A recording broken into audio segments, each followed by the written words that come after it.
সাধুরাই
প্রেমিক কবি অশ্বিনী, আমার ভাবুক কবি অশ্বিনী কি লাগছে, আমার ঠাকুর খালি সব কাজ করে আমার ভক্ত গিয়ে কি করাইছে, তাই ভাবছি রাই ঠাকুর বলো ঠাকুরের পাও ধরে কেঁদে বলছো, বাবা বাবা গঙ্গাচন্ডা অশ্বিনীর বাড়ি সমস্ত দল আসে, তাই আমার বাড়ি যদি দু একটা ধরা যায়, ভক্ত যদি একটু চরণ হয়ে যায়, আমি একটু প্রসাদ দিতে পারি। কত দূর দূর থেকে আসে, ওরা কান্দিস না, যা সবাইকে বলে দেবেন। তাই আমার গোলক সমস্ত দলকে বলেছে যে সমস্ত দল গঙ্গাচন্ডা হয়ে আসবে, তাই আমার সাধু রাই ঠাকুরের বাড়ি একটা চরণ তুলে দিয়ে যাবে আর প্রসাদ দিয়ে যাবে।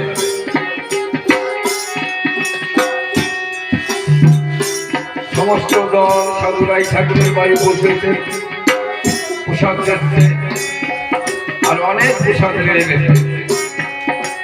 রাই ঠাকুর দেয়া গোলকের পাও ধরায় কেটে বসছে। বাবা বাবা কি হয়েছে রাই, কান্দিস কেন? বলছো বাবা অনেক প্রসাদ তো আরো হয়ে গেছে, কি করবো?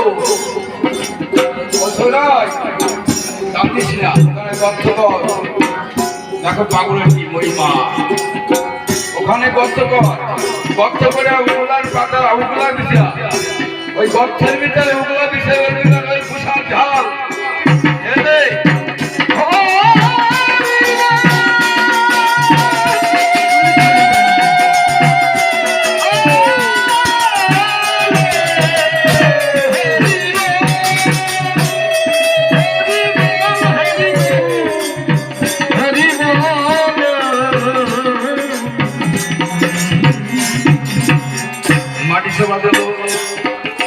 মাঝে কাঠ দিল, কাঠ দিয়া দুটো কলা গাছ তুলে দিল মাটির পরে। একটা কলা গাছ করতো আজকে সে দুটো কলা গাছ হলো। তাই কি লাগছে, সাধু রাই চরণের বাড়ি কদলি গাছ রোপণ করিলে ওই কলা গাছ নিয়ে কালকে দিল আমি নকলের বাড়ি দুটো কলা গাছ করতে চাইলে আমার রাই ঠাকুরের বাড়ি প্রথম এই কলা গাছ পোতা হয়। আমার ভাবুক কবি ভাব দিয়ে গেছেন যে সাধু রাই চরণের বাড়ি কদলি গাছ রোপণ করিলে ঘটে ধুয়ে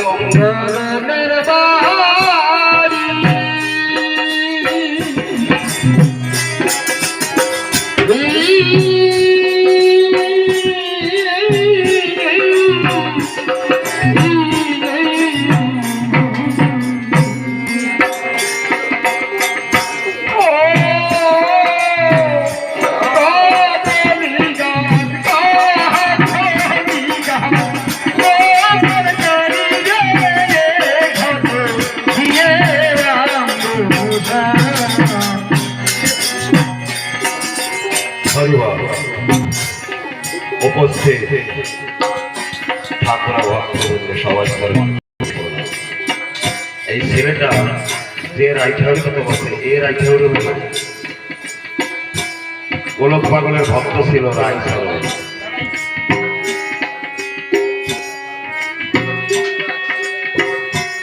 কার্তিক, রাইচরণ, মদন মোহন, শম্ভু, রামকুমার এরা তো ভাত ছিল। সেই কার্তিকের তো কথা বলছে, সেই রাইচরণের কথা বলছে, এই রাইচরণের কথা বলে নাই। সেই রায় গোলক পাগলের যে শিষ্য ছিলেন সেই রায় কথা বলছে। তাই হোক আপনারা কোনো মনে কিছু ভাববেন না। ওই সেই রায় বাড়িতে কলা গাছ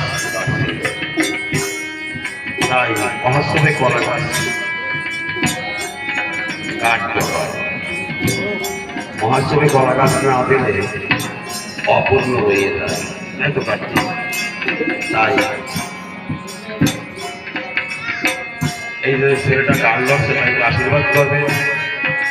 এই জানো মানুষের মধ্যে গান গায় 12 জন গান গাইতে পারে। সবাই তো হরিধ্বনি হলো তো